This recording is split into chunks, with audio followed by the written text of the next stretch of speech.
Good for you. Good morning, everyone. We're back with Life on Purpose Live. We are so excited to be joining with you midweek. We have a tough topic today, but we have great news about great momentum that's being built across the nation. We have Kevin Sorbo with us with Sorbo Studios. You've seen him in many, many movies. We'll let him share a little bit more about that later. We have Laura Klassen coming from us from Canada. She is Choice for Two founder. She is anti-abortion. She is pro-life, as are we all. So we are here today to talk about the great momentum that is happening amongst this collaboration and what is being done creatively to come up against the pro-choice movement and the my body, my choice. So Laura, let's start with you. We just talked a little bit about that. Why is this issue so important to you? I guess personally, like I told you, I saw a graphic image when I was little, and it's kind of just been a trajectory since there. But I think for any Christian, it should be important because it is modern child sacrifice. That's what it boils down to. And so, yeah, that's kind of it. Well, and that is so it. And I think people don't believe in anti-abortion because they don't understand abortion, and we're going to explain that today because that's what we're here to do, is expose the truth. And Kevin, you've been anti-abortion for a long time. Why is this so important to you? I mean, obviously I know we're Christians, but a lot of Christians are pro-choice. So why are you so passionate about this in the midst of all the things you're doing? You say a lot of Christians are pro-choice. I can't even begin to wrap my head around that. They say, my body, my choice. It's not your body. If it was your body, you'd be dead. It's as simple as that. Exactly. So I think people need to be a little better educated about the horrors of what an abortion truly is and what's really happening with it. And you see with Abby Johnson, how she's got a good voice in this as well. Yeah. And what she actually physically saw when she was in the abortion clinic with Planned Parenthood. Yeah. And I helped to raise a lot of money for the Gosnell movie. What that guy did was just horrific. I mean, it's just crazy. And this child sacrifice is it doesn't make any sense to me. We put more value on sea turtle eggs and the bald eagle here in America than we do on human life. We put more value on trees than we do on human life. Yeah. And I think the reality needs to sort of wake up. And I think there's been a lot of positive things going on with it right now because people are really starting to wake up to it. You see what's going on in Texas. Yeah. And you see, I just think more and more people are voicing their opinion on this and getting more education, more educational value out of what an abortion truly is. What Laura's doing with Exposed is awesome. I'm very honored to be narrating one of those animated. And if it wasn't animated, it's going to be graphic enough with animation. Could you imagine if we actually went inside and videoed what really goes on in an abortion like that? Then people would freak out. So we're here to do the good fight, and we got to band together and make it happen. Well, you don't often hear in association with abortion the term child sacrifice. So explain that term and why that is such an important term, because it's easy to not think abortion is a big deal if you don't look at it in the graphic terms that it is. So Laura, what do you think about that term and why people need to hear it for what it really is? Yeah, I realized that like a couple years ago, and that came out of starting Choice for Two and being pro-life. And a lot of people would tell me, like, this isn't a religious issue. Just leave religion out of it. It has nothing to do with it. And that's kind of how we were operating at first, until I realized, it's a blood sacrifice of an image bearer of God. So it's child sacrifice, and it's a very demonic, evil thing. And just so many things surrounding it, which people don't know, which I've come to figure out. And through the research for Exposed, even now I'm even farther along in that direction of this is absolutely crazy. People aren't even going to believe it. And it's the modern child sacrifice. That's exactly what it is. That's so scary to listen to it in those terms, but it's so true. And when you see the world that we're in, we've got cancel culture, we've got everybody dumbing down everything so that nothing is a real issue, especially Christianity. So Kevin, when you hear things like that, and you've been involved in this for several years, the pro-life movement. Are you seeing people beginning to wake? I mean, we've got woke and we've got awake. And what we're doing is we're waking some people up at a time like this. So are people waking up? Well, I think one of the godsends of what's going on within the science world is the sonogram that happens, because now a full 80% on average of women that were determined to get an abortion, when they actually see and hear a heartbeat, change their mind.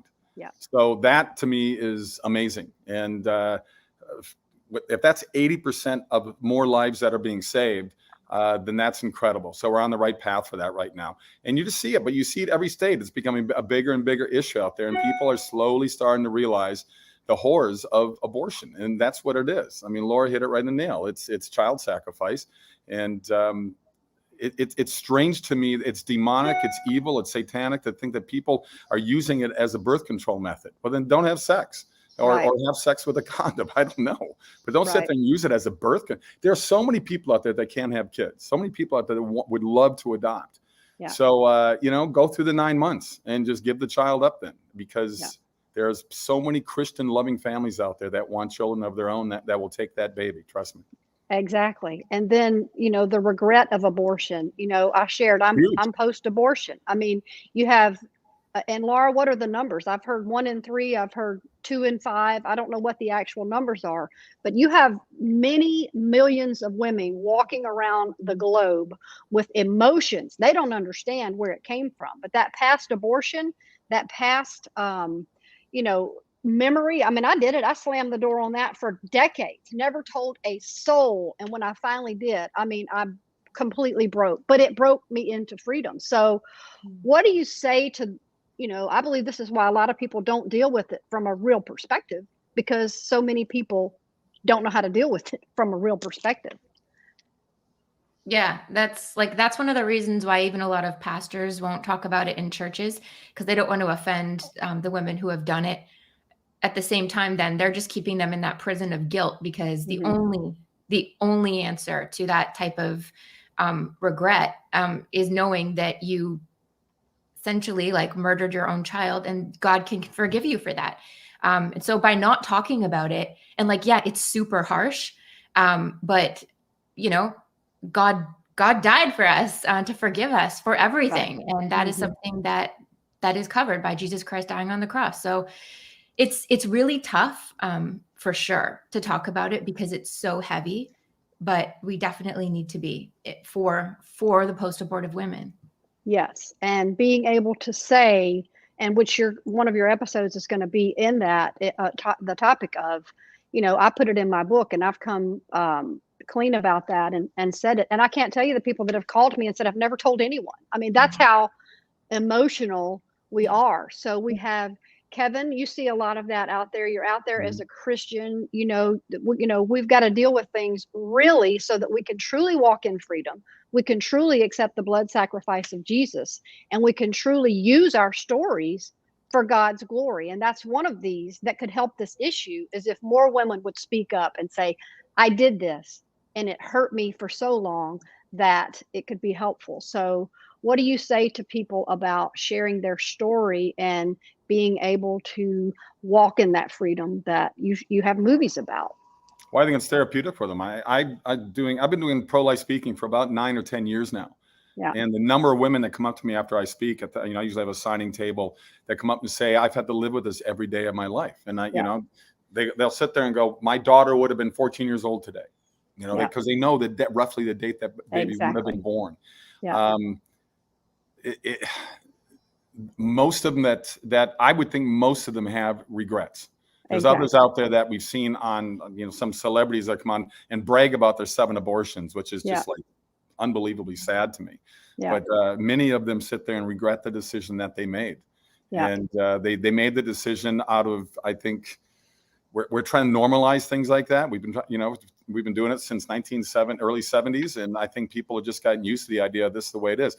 I saw a video just the other day down in Buenos Aires. Now here's Argentina, which is basically 90% Catholic Christian, and they had thousands of women in this government plaza waiting for the announcement of we're going to legalize abortion or not, and they announced that they're going to legalize abortion, and these women started cheering and crying and clapping. They were happy that they were going to be able to murder their children. I looked at this and went, that's a country that says its vast majority people are people of faith.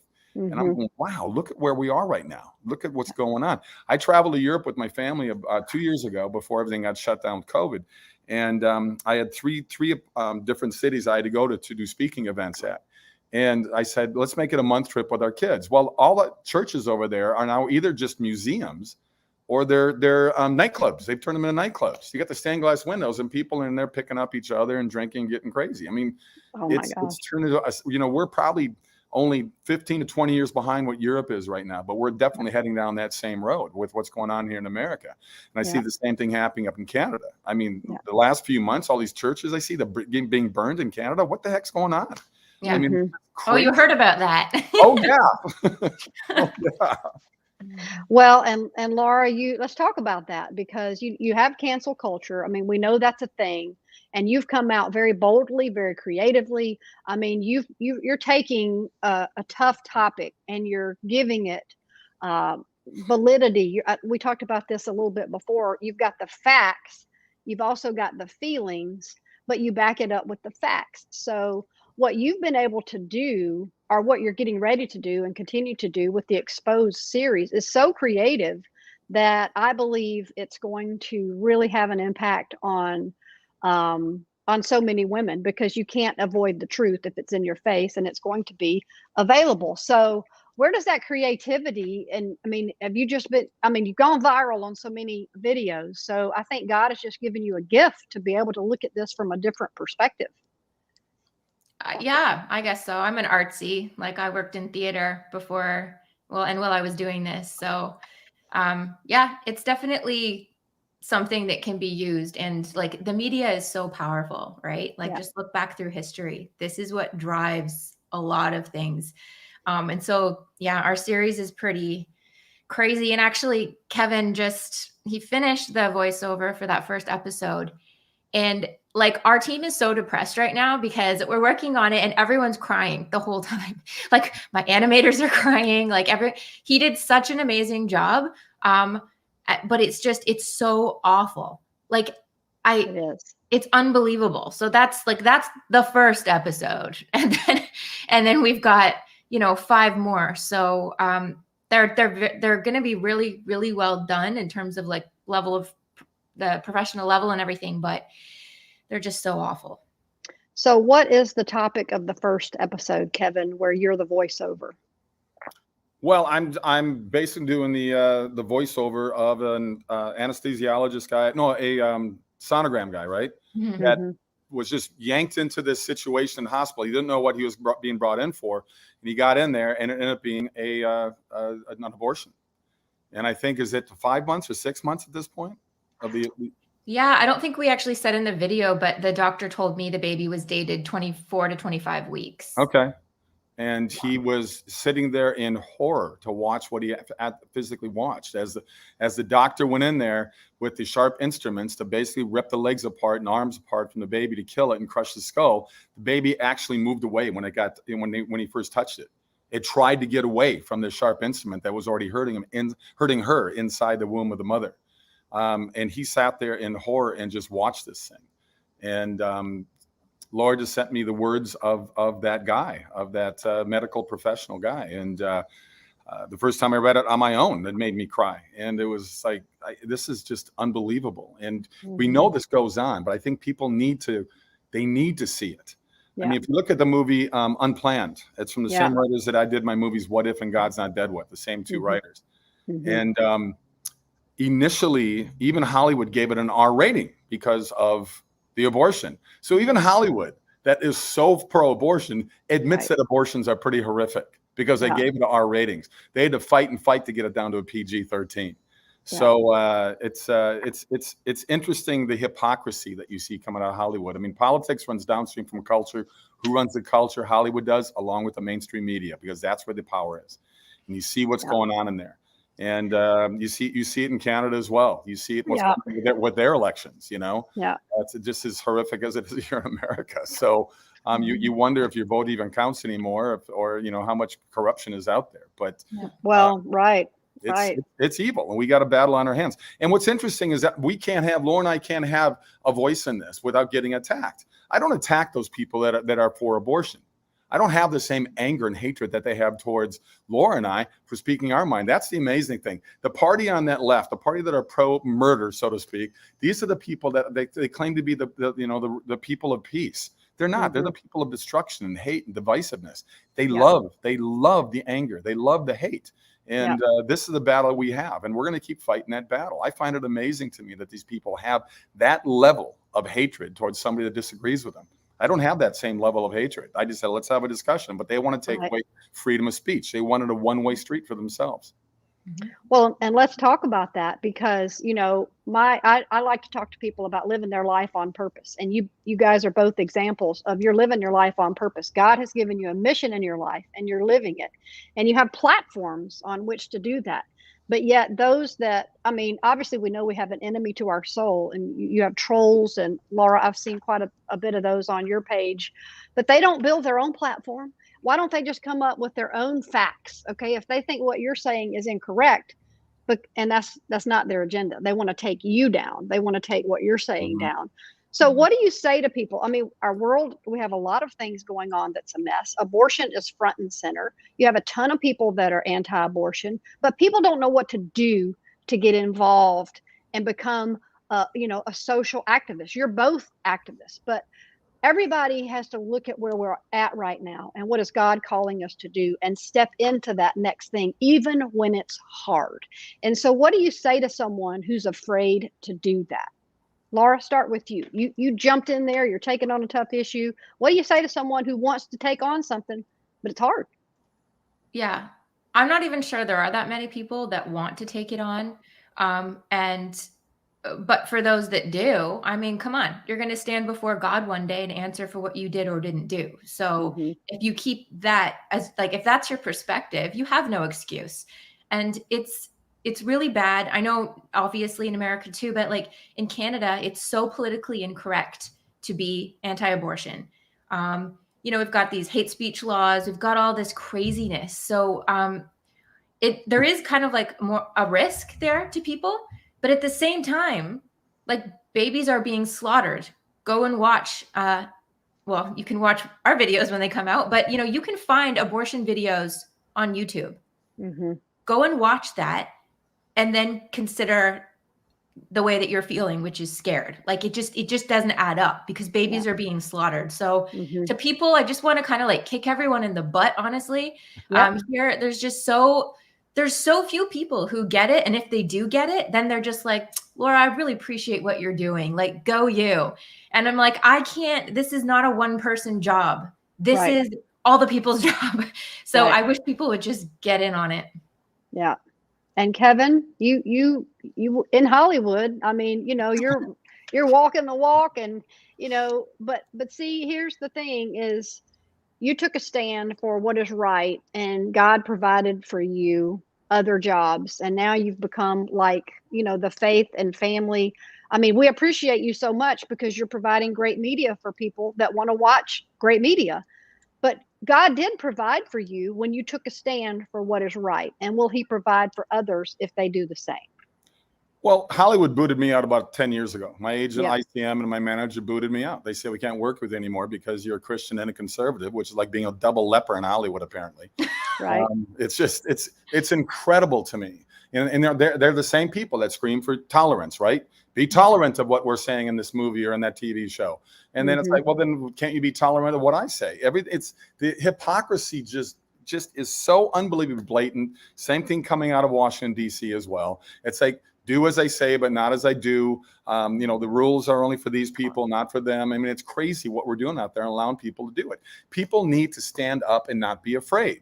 But the power of the media, the power of the movies, the power of music has brainwashed people over the last 40, 50 years. And it's just gotten worse and worse over the last 10, 15 years. Yeah. So people need to just not be afraid. They're going to try to cancel you anyway. So you might as well speak up, because they're going to come after you. I get these trolls. I can post. Facebook took me down about 4 months ago for speaking the truth. Zuckerberg doesn't like the truth. He and his trolls don't like the truth. They hate the light. They love the evil. They love the darkness. And so I sit there and I post stuff on Twitter that's usually pretty much sarcastic, pointing out the hypocrisy of everything. And so they haven't taken me down yet, but about every third or fourth tweet, they'll come and say, oh, this is against our guidelines. They go, but this is what the CDC says about COVID. It's not me. I'm saying what the CDC says. But it's amazing to me that they can decide what truth is. And it doesn't have to be true anymore. And people need to just say, the heck with it. I'm just going to speak up and I don't care. I'll let the chips fall where they may. But this is like nuts right now that people are afraid to come forward. But we've been cowed by the media to shut up. And people need to start waking up, because otherwise, guys, I'm telling you, the freedoms are going really quick right now. Look at Australia. Look what's going on down there. I mean, it's just sad to me. And I love that country. I probably spent 3 years of my life there and 7 years in New Zealand. New Zealand, the same thing. Just totally shut the country down, like hiding from a virus, you know. So we live in crazy times, guys, and we gotta not be afraid to stand up and fight it. And Laura, so people are waiting on when everything goes back to normal. So, you know, oh, I'm going to wait till it, you know, not going to be canceled, or I'm going to wait till the political system is less hostile. And you're in Canada where it's, you know, I mean, it's even worse there. There's no going back to normal. There's no time to wait. And with an issue like abortion, especially, every day babies are killed, murdered. So what do you say to the people that are waiting for the right time to come out and take a stand and get involved in this culture that we're in today? We've got to get people stepping up out of their shoes and doing something. Well, they're cowards if they're not doing it now. That's what it comes down to, right? They're scared. They're cowards. And cowards are not spoken to kindly about in the Bible. So, I mean, even just looking at yourself and what you're going to deal with when you stand before God, like, come on, get in the game and join us now for sure. Because this isn't getting better. It's only going downhill. Exactly. Don't be a coward. Yeah. And it's gone downhill quickly. So we can't sit around and wait on the next election. Kevin, agreed? Oh, agreed. You know, I'm going to keep doing what I'm doing. Laura's going to keep doing what she does. I'm glad that we've teamed up here. I know they're going to work together more down the road. I can't wait to meet you in person, Laura. I'm actually I'm heading close to your way. I'm heading to Calgary in about 2 weeks. I'm directing the next Left Behind movie up there. And it feels like the rapture's right around the corner anyway. It does. But, I'll be up there from mid-October to first week in December. I'm directing and acting in it. It's a pretty intense, much better than the previous Left Behinds. And the company that does it is based in Toronto, called Cloud 10. And I'm really looking forward to getting up there and getting that movie going. So I'm going to keep fighting the good fight with the movies that I do, to do movies that have a positive message instead of a negative one. The world is looking for faith. They're looking for hope, love, laughter, redemption. And these are the kind of movies I'm going to keep doing. And thank God that I'm still able to raise money for these independent movies that have a positive message, because I get stopped all the time through airports and hotel lobbies, and people say, we want more movies like God's Not Dead and Let There Be Light. And I go, well, I'm making it. And you guys out there, you got to support these movies. Otherwise, Hollywood will win this culture battle. Trust me. Yeah. And, you know, unfortunately, that's one easy way people can help without stepping up and doing too much, is giving money, which leads me to Laura. You're working on Exposed. You've been doing a fundraiser. You're working with Lore TV, and this is going to come out. You're doing 6 episodes. It's going to be, it's got some satirical animation, but it's 6 episodes. And what do you need people to do to come alongside you so that you get this very important message out soon? Yeah, I mean, if people want to donate to it, that's cool. I mean, like, you know, like this level of animation is very pricey. So we have information about that on our website, but yeah, it's not though satirical at all. That's like a different series that we've done. This one is this one is very hard hitting. None of it is nice. Every single episode is extremely offensive, but needed. Yeah. Laura, what's the website again that they can go to? They could go to donorbox.org/exposed, or they can just go to choicefor2.com, and we have information on our donor page there. Beautiful. So practical. And one of the things that I love the most about this is, we talked about this in the beginning, is to see you working together. To see you coming across country lines, coming across all kinds of lines to collaborate and work together. So one of the things that I would love to see more of is Christians standing arm in arm with other Christians, living out their purpose and lending a voice and helping one another. But we see more isolation than other, and than anything else. And ministry is lonely, and ministry can be isolating. So how do you encourage people to collaborate and get together with other people, find like purposes and passions, and then stand with them so that we can all begin to work together instead of not together? Well, I think we kind of mentioned that earlier. Laura and I both did. Just you got to get involved. I mean, go to sorbostudios.com as well. Sorbostudios.com, easy. A lot of information on there. My wife's both of our sites are in there together. She's she does a lot of homeschooling. She's a pro homeschooling advocate. She's got a book out there called "They're Your Kids," just so you know that. One of the blessings, I think, of COVID here in America, well over 1.5 million children have been pulled out of public schools to see how horrible they are now after COVID really exposed how ridiculous our public schools are. I've got a movie that we're trying to raise money for right now called Pearls for China. I don't know if I told Laura this or not, but it deals with the over 500 million forced abortions in China. These are forced abortions, guys. So if you think of that, that's that's more than 150 million more people live here in America alone. So it's diabolical, and it's a horrible disease of what we're doing to the world right now. And it is. I don't know. We got to just keep fighting, guys. We got to keep fighting the good fight, and people can't be afraid to step forward, like I said earlier. And Laura, how important is it for you to have people come alongside you like Kevin to say, hey, what you're doing is a great work. Keep it up. That was awesome. Like, honestly, because we put out the press release and I don't get this email from Kevin Sorbo. I'm like, what? Like Hercules, right? I love that show as a kid. So that was pretty cool. It was kind of mind blowing to know someone at that level would lend his talent to us, and just really humbled and grateful for what he's doing for us. So people should do that too. Well, I love seeing what Laura's other videos were. She had there was a lot of satire in there, and there was and it was really sarcastic to just point out the ridiculousness of abortion. So the work that she's doing and putting out there, she's getting attacked just like I am. And it's, the level of anger and hate out there, to me, just shows you how many lost souls there are out there. Because I said, I don't feel that anger and hatred towards those people that are canceling me. I mean, I've already lost jobs, speaking events and appearances because of people sit there, oh, he better not show up or we're going to show up and riot or something. And people listen to these little trolls that are being probably paid by George Soros and living off my tax dollars. Exactly. But these are sad, angry people that do not like themselves. Trust me, these people are filled with so much hate and anger. They want, misery loves company, right? They want to drag me down that black hole that they live. All it does is empower me. They don't make me shy or move away from what I'm trying to do. It just actually empowers me because I know that I'm on the right track when I'm getting that kind of attack. Yeah.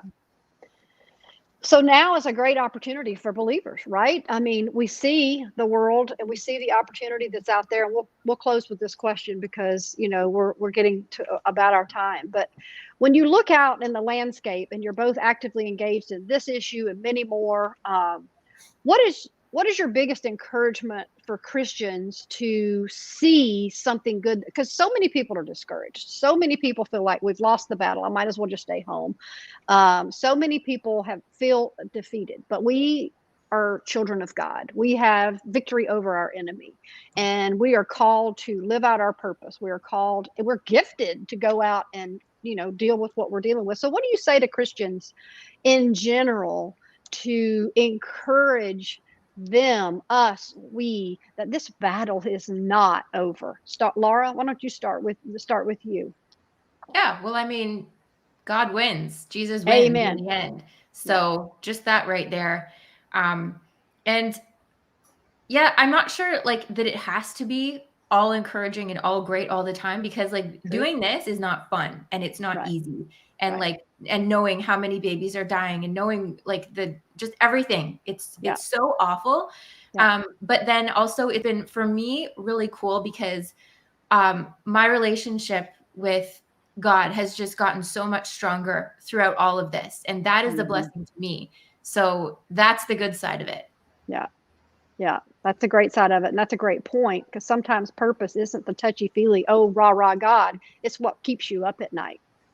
Yeah. And that can, what bothers you the most. And so, Kevin, what is your thoughts on that, to encourage people that we've got a battle and we're going to win? Well, I think the biggest blessing I've been noticing is hope. There's hope out Yep. there. You look what's Yep. going on in Georgia. You look what's going on definitely in Texas. Yep. There is movement. There's a positive movement, and it's growing by more and more people. And people are starting to realize it. And the Planned Parenthood people are really starting to fight back right now, because they're realizing that they're slowly losing this battle. And so it's a positive thing as far as I'm concerned. And hope is what people are looking for out there. And we need it now more than ever in the world. So this is a good thing. It's a good thing. And I think we're going on the right path. Well, people are having to dig for truth, and because you can't trust the news. And so when you have Choice for Two, and you have, places where people can go get actual knowledge about what's real and then deal with what's real, then we begin to change the world one story at a time. So I appreciate both of you being here so much today. I appreciate what both of you are doing. I appreciate how you're doing it. And I'm so thankful to see the teamwork that's so needed in people that are in ministry and out there trying to fight that battle, which is sometimes feels upstream. So thank y'all so much for joining me today. And I am so glad to get to see you both and have you from across the world, but on one screen. Thank you. Thanks, Beth. Good to see you, Laura. Yeah, you too. All right. Bye, y'all. Have a Take great care. day. Bye-bye.